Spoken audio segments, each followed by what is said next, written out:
அண்ணாமலைக்கு மண்டையில் ஏதாவது இருந்தால் தானே. எப்படி அந்த IPS படித்தார் என்று தெரியவில்லை. யாரை வைத்து அவர் IPS தேர்வு பெற்றார் என்று தெரியவில்லை. RSS கும்பலின் செயல் திட்டத்திற்கு துணை போகிற ஒவ்வொருவனும் இந்து சமூகத்திற்கு மிகப்பெரிய துரோகம் இழைக்கிறார் என்றுதான் பொருள். என்ன ஆய்வு செய்து கொண்டிருக்கிறார்கள்? மாட்டு மூத்திரம் குடித்தால் உடல் நலம் பெறும்.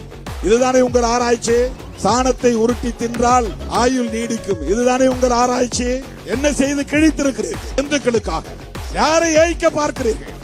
RSS பாஜகவினரால் முஸ்லிம்களுக்கு ஆபத்து இல்லை, கிறிஸ்தவர்களுக்கு ஆபத்து இல்லை, அப்படி நாம் நினைத்துக் கொண்டிருக்கிறோம். அவர்களை எதிரிகளாக நிறுத்தி பெரும்பான்மைவாதம் பேசி ஆட்சியை தக்க வைத்து ஒட்டுமொத்த தேசத்தையும் முதலாளிகளுக்கு கார்ப்பரேட் மயமாக்கி கொடுத்துவிட்டு இந்துக்களை ஓட்டாண்டிகளாக்கி வீதியிலே நிறுத்துவதுதான் பார்ப்பன கும்பலின் RSS கும்பலின் சதி திட்டம். பாதிக்கப்பட போவது இந்துக்கள் தான்.